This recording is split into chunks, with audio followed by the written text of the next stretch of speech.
This is Cassie Clouser with Magnetic Branding, where the name of my game is designing brands that help people come alive.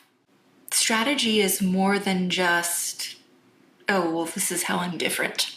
I make the cheapest rubber ducks, okay? You can get my rubber ducks for only 50 cents, okay? And you can buy two for 75 cents, right? Like that can be a strategy, like having the cheapest rubber ducks around. You know, kind of like the Walmart strategy is to deliver high volume, the least expensive. Another brand strategy can be out of everything that our business is focusing on, we are on time, structured, we deliver, right? But the level of strategy that I want to play in is like if I were the director or the screenwriter of the movie Inception.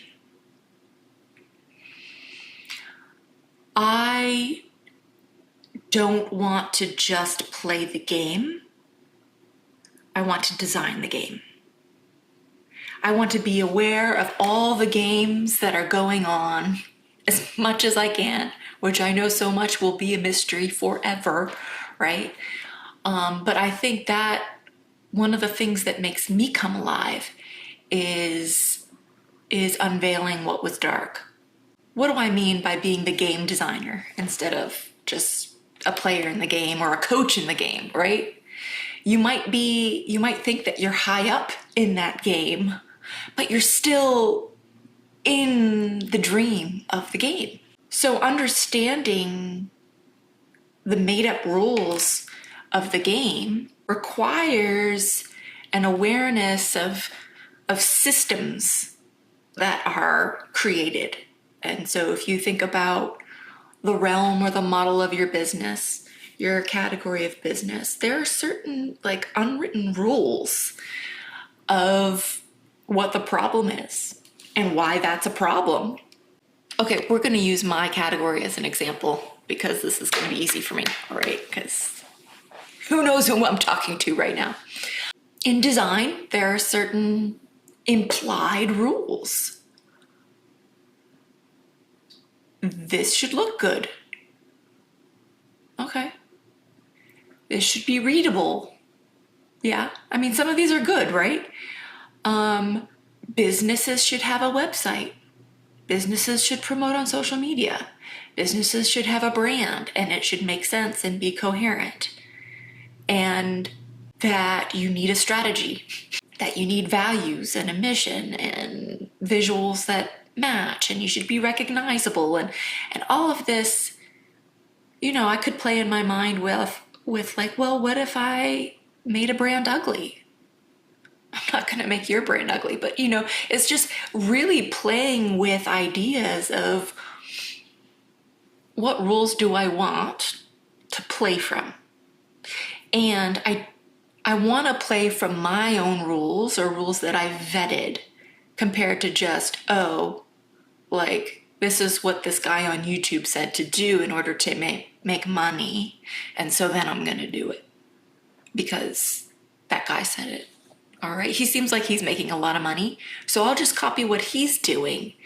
Now, okay, it's good to learn in groups, right? So it's always taking these ideas with balance. But I want to encourage you to be the game designer. So I want you to make up your rules of the world, your paradigm of how things work. If I can get underneath the layers, like beyond me parroting what I see around me, to the place of deep integration of what really makes me come alive and what I believe in the center of my bones, that's going to be sustainable. That's what's going to carry me through the ups and downs of COVID and inflation or mass chaos or all of that. Like that there's a depth life strategy that I have that might translate to my own business strategy, brand strategy. My creative strategy has not been about following rules or even making beautiful things. My creative strategy is, am I coming alive when I'm doing this design?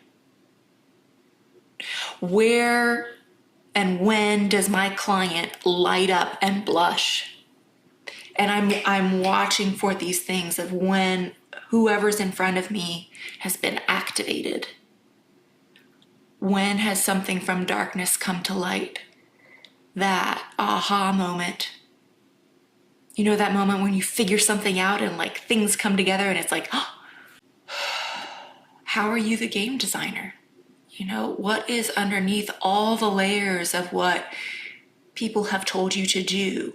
Keep those golden nuggets that work, but I encourage you to experiment and test and play with wild ideas that you never thought that you might use.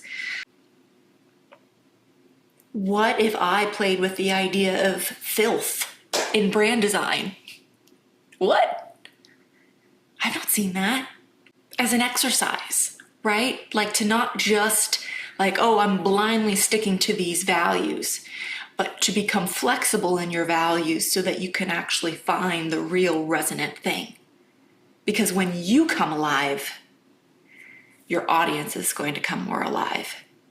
I think out of everything, especially in the thought leader and influencer sphere, what I see is it's less important what people are saying in their YouTube videos.